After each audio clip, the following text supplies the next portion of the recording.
When fate collides at 30,000 feet, the oxygen mask dangled in front of Mia's face as the plane dropped 3,000 feet in seconds. Hello, beautiful souls. Before we dive into this wild story, drop a comment and let me know where you're watching from. And if you haven't subscribed yet, hit that button. Trust me, you won't want to miss what happens next. Screams erupted around her. Luggage burst from overhead compartments. 20-year-old Mia Ripley's fingers turned white, gripping the armrests. This wasn't how her first international business trip was supposed to end. Then a hand, steady, impossibly calm, covered hers. "Look at me." Mia's head snapped toward the voice. The man in 2A had turned to face her fully, and God, she would have noticed him if she'd been paying attention. Sharp cheekbones, penetrating dark eyes. Salt and pepper hair swept back perfectly despite the chaos.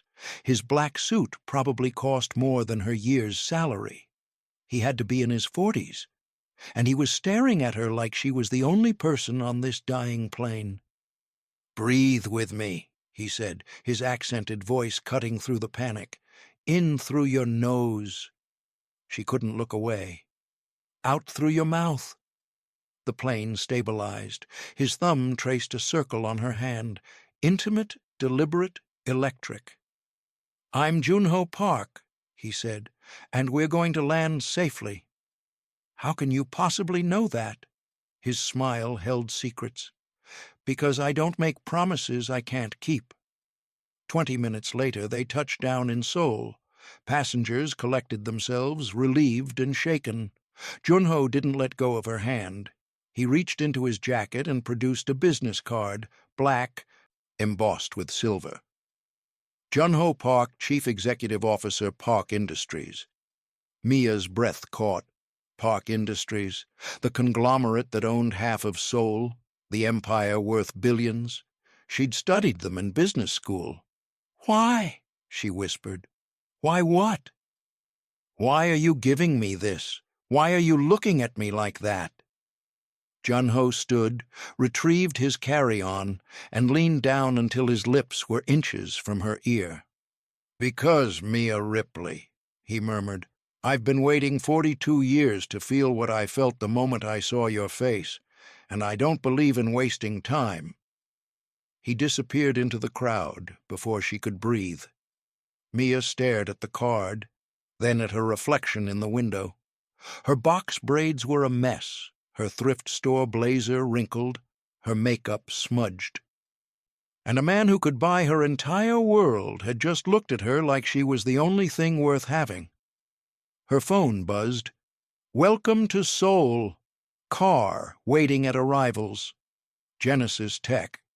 She had no idea that falling for Junho Park would cost her everything she'd worked for, and give her everything she never knew she needed. The question was, would she survive long enough to claim it? Mia's hotel room overlooked the glittering Seoul skyline, but she couldn't stop staring at the black business card on the nightstand. Call this number. She'd been in Korea for 3 days. 3 days of back-to-back meetings at Genesis Tech, pitching her social media strategies to executives who looked at her like she was either a genius or a child playing dress-up. 3 days of proving that a 20-year-old black girl from Detroit belonged in their boardroom. 3 days of not calling Junho Park. "Girl, you're overthinking this," her best friend Kendra's voice crackled through FaceTime. "A fine billionaire gave you his number. What's the problem?" "He's twice my age, Ken." "And? Your mama didn't raise you to be boring." Mia laughed, but it died quickly. Her mama had raised her alone after her father walked out, working doubles at the hospital so Mia could have opportunities she never did. "Dream bigger than this neighborhood," she'd always said. "Don't let anyone make you small." But this felt dangerous. Junho Park wasn't just older. He was powerful, connected, the kind of man who could crush her career with a phone call if things went wrong. "I came here to build something," Mia said. "Not to fall for some CEO who probably has a wife and 3 kids. So Google him. Do your research like the smart girl you are, then decide." After they hung up, Mia did exactly that. What she found made her stomach flip. Junho Park, 42 years old, widower. His wife had died in a car accident 7 years ago. No children. He'd inherited Park Industries at 28 when his father suffered a stroke and transformed it from a failing textile company into a global empire. Forbes called him the Ice Prince of Seoul, brilliant, ruthless, untouchable. Every photo showed the same man, perfectly composed, emotionally distant, surrounded by politicians and celebrities, but always alone, until she scrolled to an article from 2 days ago. Park Industries CEO spotted at Incheon Airport, traveling economy class?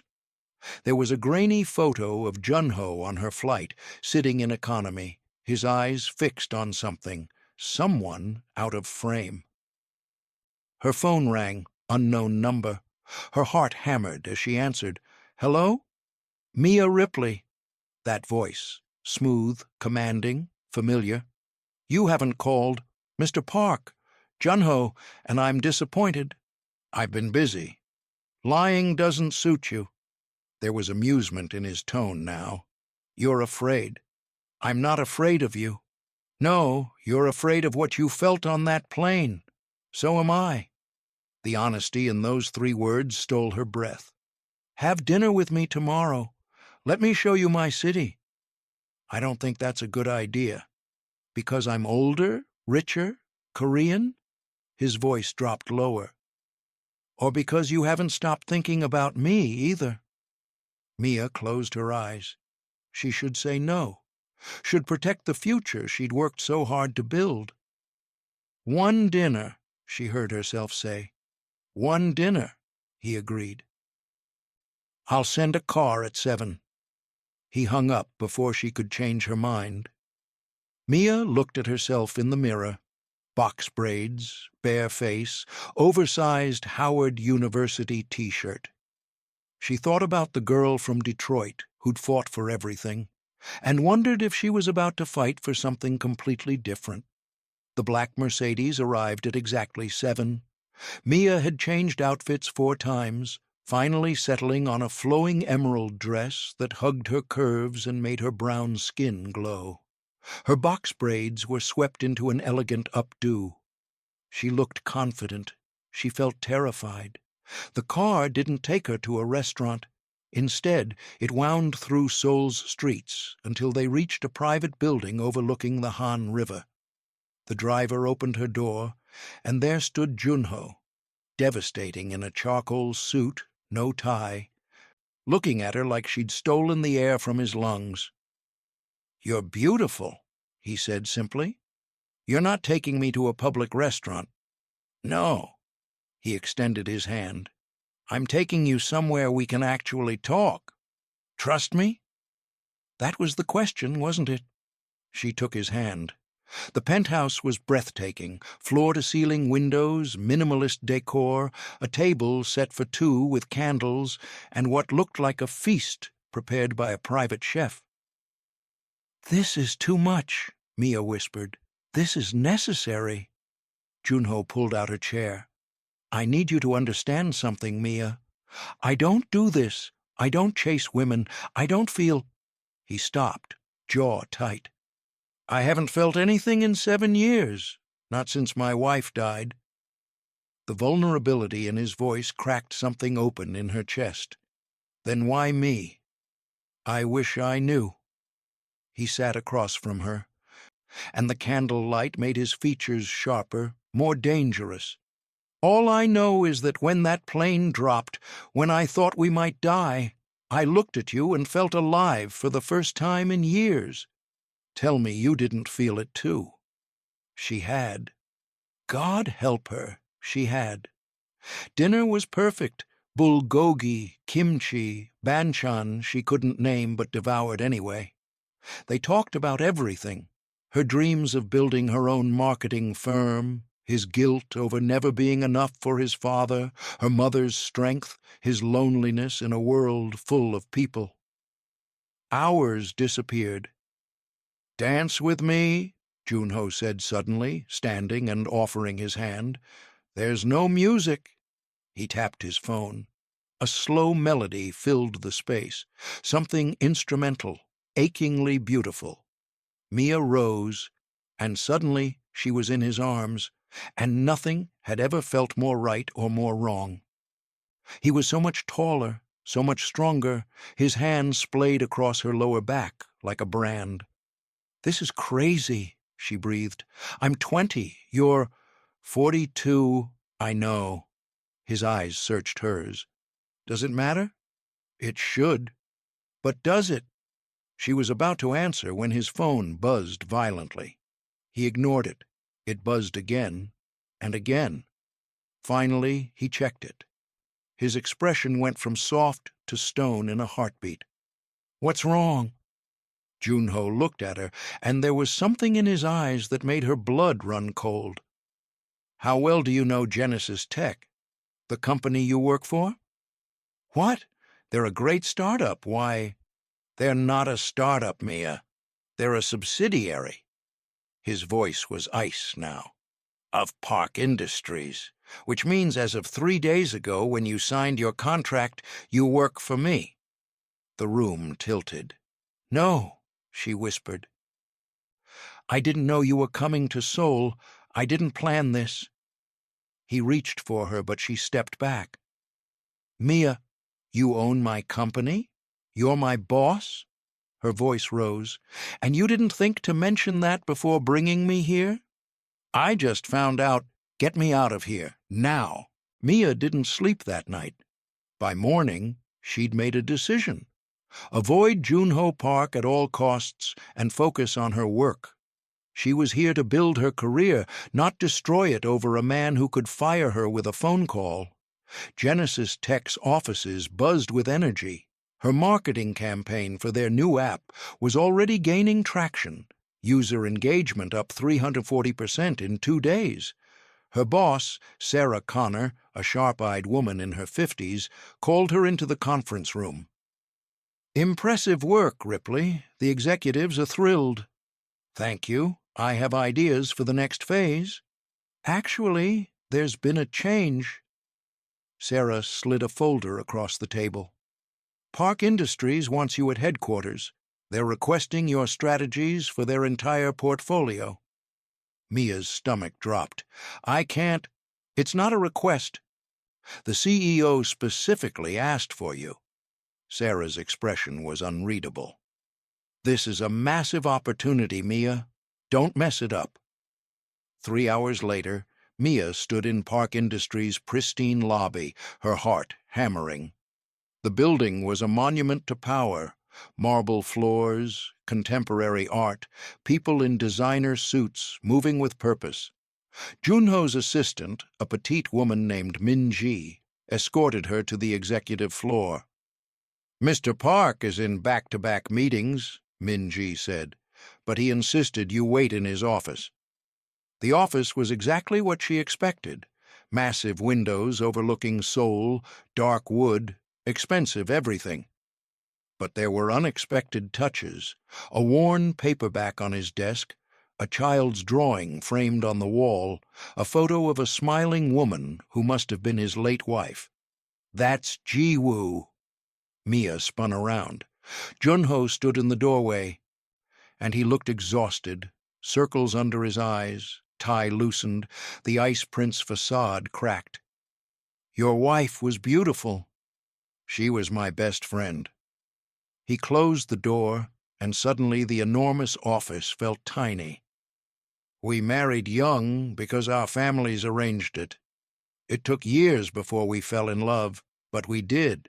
And when she died—" His voice caught. "I promised myself I'd never feel that pain again, that I'd never let anyone close enough to destroy me." "Junho, then you happened." He moved closer and she should step back but couldn't. "One look at you, Mia, and 7 years of walls just crumbled. And yes, I found out about Genesis Tech after our dinner. I could transfer you, reassign you, remove the conflict of interest. Then do it. I can't. His hand came up to cup her face, thumb tracing her cheekbone.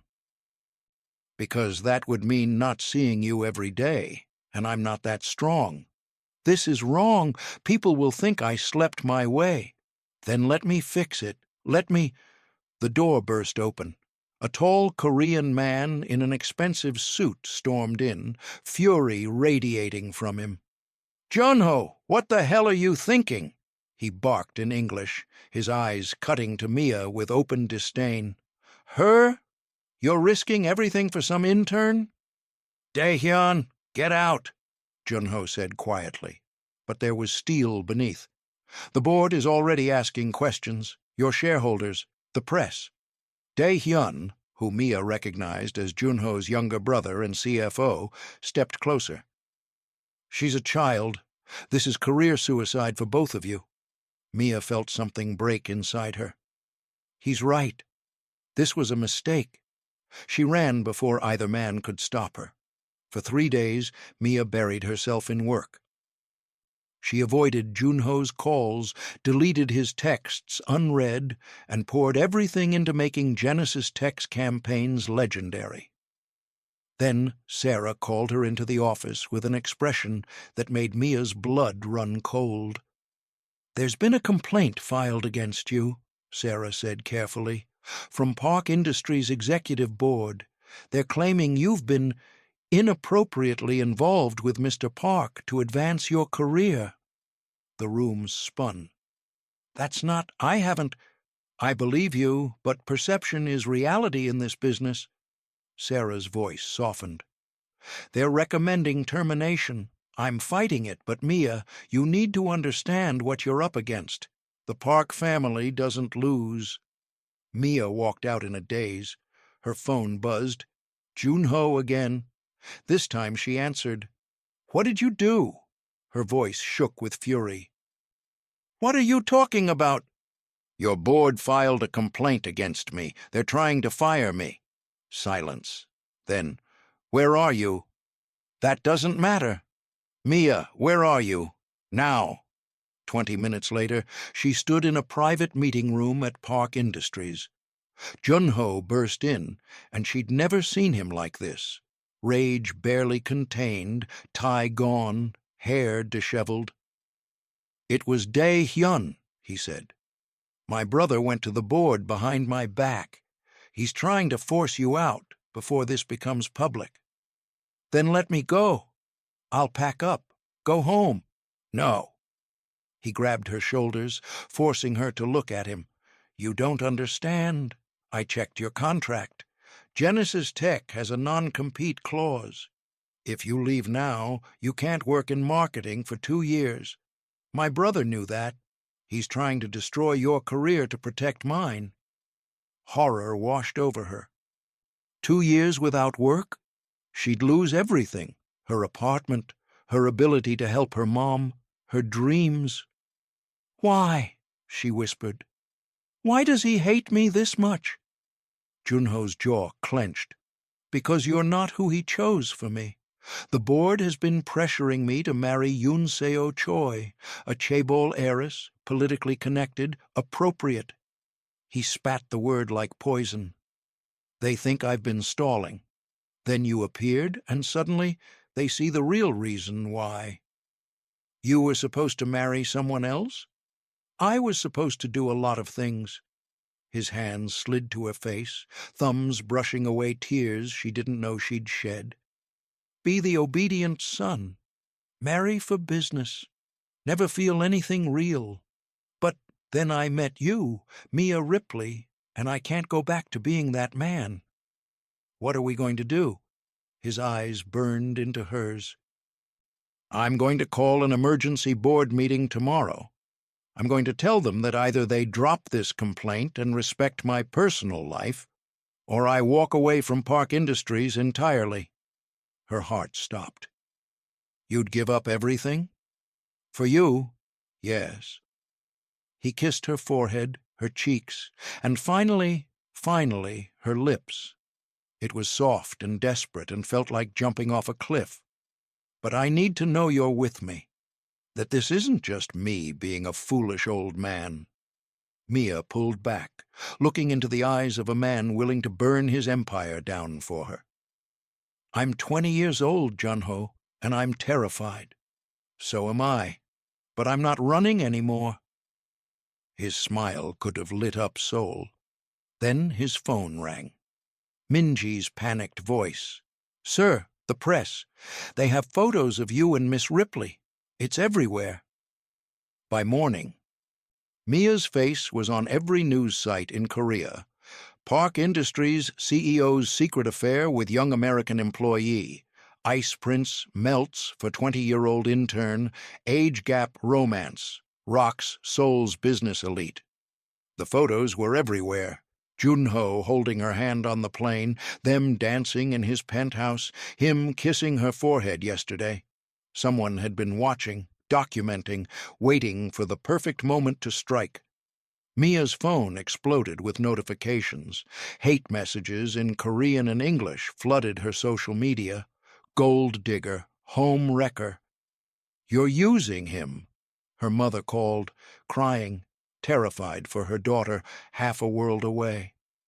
Janice's Tech's lobby was swarmed with reporters when she arrived. Security had to escort her through a side entrance while cameras flashed and questions flew.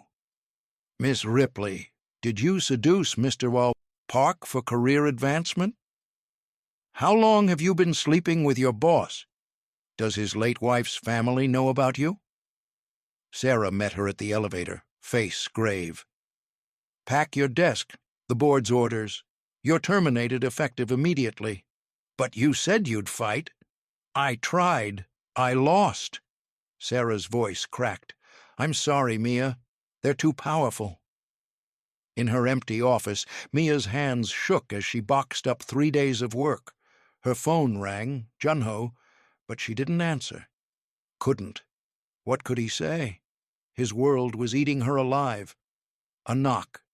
Minji entered, eyes red. Mr. Park wants to see you. Tell him I'm leaving Korea tonight. He said to give you this. She handed over an envelope. Inside was a plane ticket home and a handwritten note. Mia, I'm so sorry. I should have protected you better. The board meeting is in an hour. Whatever happens, know that you changed my life. You made me remember what it feels like to be human. Tears blurred her vision. Her phone rang again. This time it was Kendra. Girl, I'm seeing your face on TMZ. What the hell? I ruined everything, Ken. My career, his reputation. Stop. Listen to me. Kendra's voice was fierce. You didn't do anything wrong. You fell in love. That's not a crime. Love? The word felt too big, too soon, too real. Come on. I've known you since we were 6. You think I can't tell when you're gone for someone? Kendra paused. The question is, are you going to let these people win, or are you going to fight? Before Mia could answer, her phone buzzed with a news alert. Breaking. Park Industries CEO announces sudden resignation. No, no, no, no, she called Junho. Straight to voicemail. She ran. The boardroom was chaos when she arrived. Executives shouting, Dae-hyun's face purple with rage, and Junho standing at the head of the table, calm as death. I resign as CEO of Park Industries, effective immediately, he said. My personal life is no longer your concern. Junho, stop! Mia burst through the doors, and every eye turned to her. Don't do this, not for me. He looked at her like she was the only person in the room. Mia, I won't let you destroy everything you built. Her voice broke. I'm nobody, you're everything, he said simply. Dae-hyun laughed bitterly. How touching. You're both fools. Then an older woman at the table stood, distinguished, powerful, someone Mia didn't recognize. Perhaps there's another solution. Everyone froze. Who are you? Mia whispered. The woman smiled. Jiwoo's mother. And we need to talk. Mrs. Han moved with quiet authority, silencing the room with a single gesture. My daughter loved you, Junho, she said, her voice soft but firm. And before she died, she made me promise something, that I wouldn't let you die with her. Junho's face went pale. Mrs. Han, for 7 years I've watched you become a ghost, working endless hours, building empires, feeling nothing. She turned to Mia, her eyes sharp and assessing. Then I see photos of my son-in-law smiling for the first time since Jiwoo's funeral. Because of you. Mia couldn't breathe. I never meant to disrespect your daughter's memory. You didn't. Mrs. Han's expression softened. You gave him back his life, and for that, I'm grateful. She turned to the board. I still hold 30% of Park Industries' shares, Jiwoo's inheritance, and I'm voting against this witch hunt. Junho stays as CEO. The girl keeps her job. Anyone who disagrees can tender their resignation. Silence crashed through the room. Dae-hyun shot to his feet. You can't be serious. The press will destroy us. The press will move on to the next scandal in a week, Mrs. Han said coolly. But if we lose Junho, this company loses everything. He's the only one with the vision to keep us competitive. She looked at her son-in-law. Stop trying to punish yourself for surviving, Junho. Ji-woo would want you to be happy. Tears streaked down Junho's face, the ice prince finally melting. The board members exchanged glances. One by one they nodded. However, Mrs. Han continued, fixing Mia with an intense stare, if you're going to be with him, you need to prove you're not here for his money or power. Can you do that? Mia straightened her spine, channeling every ounce of Detroit strength her mother had given her. I'll resign from Genesis Tech. I'll find work elsewhere, somewhere with no connection to Park Industries, and I'll do it on my own merit. Mia, no! Junho started. Yes. She looked at him, this man who'd been willing to give up everything. If we're going to do this, we do it right. No shortcuts, no favors. I build my own career, and you run yours. We keep them separate. Mrs. Han smiled for the first time. Smart girl. I like her, Junho. Dae-hyun threw up his hands. This is insane. No, Junho said, his voice steady now, his eyes locked on Mia. This is right. He turned to the board. I'll stay as CEO under one condition. My personal life remains personal. No more interference. No more arranged marriages. No more controlling who I love. The board members agreed reluctantly. As the meeting dissolved, Mrs. Han pulled Mia aside. He's going to need patience, understanding. Can you handle loving a man still healing from loss? Mia thought about her own scars, growing up without a father, fighting for respect, being underestimated her whole life. I think we're both learning how to heal. Mrs. Han squeezed her hand. Then welcome to the family, Mia Ripley. Now go, he's waiting for you. Junho stood by the windows, and when Mia approached, he pulled her into his arms like he'd never let go. We're going to make this work, she whispered against his chest. We already are, he said, but outside reporters were already digging deeper, and they were about to uncover a secret that would test everything. 3 weeks later, Mia had interviews lined up with 5 marketing firms, none connected to Park Industries. She and Junho kept their relationship quiet, meeting in private, building something real away from cameras and judgment. Then the article dropped. The real story behind Mia Ripley, from poverty to Park Industries. Did she plan it all along? The investigative piece twisted everything. Her 3 jobs in college became desperate social climbing. Her early graduation was suspicious timing. Her marketing success was too convenient. They even interviewed people from Detroit who claimed she'd always been obsessed with rich men and calculated. It was all lies, but lies wrapped in enough truth to be believable. Mia's phone exploded. The companies who'd wanted to interview her suddenly went silent. Her social media became a war zone. Her mother called, sobbing, saying neighbors were harassing her.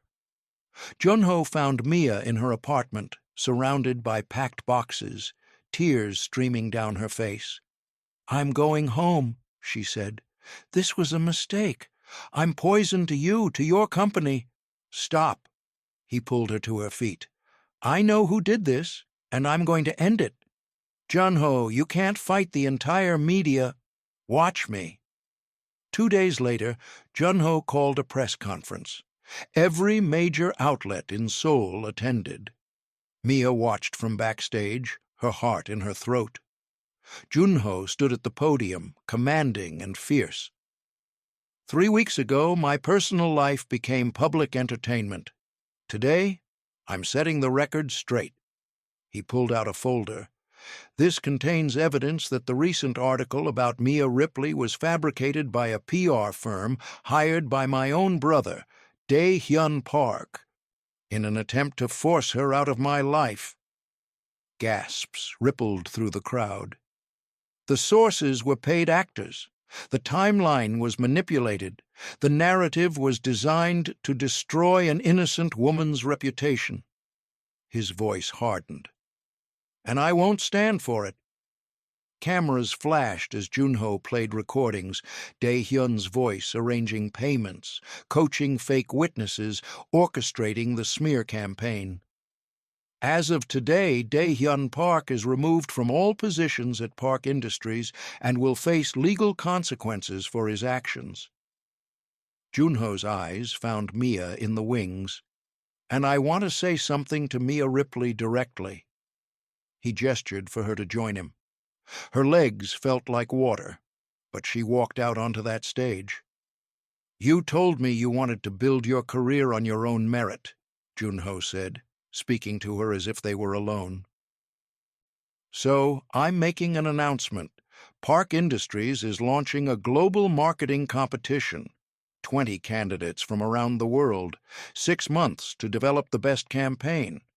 Winner gets funding to start their own firm. $5 million, 0 strings attached." Mia's eyes widened.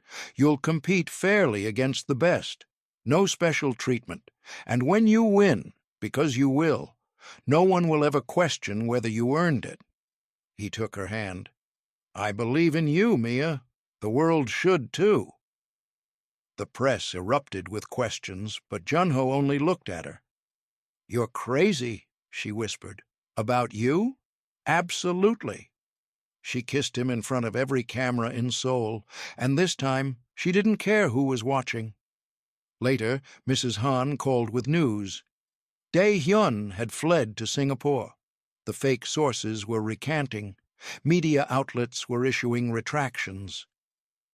The truth was finally winning. 6 months later, Mia stood in front of 20 judges presenting her final campaign for the Park Industries global competition. She'd competed against marketing veterans from New York, London, Tokyo, and Mumbai.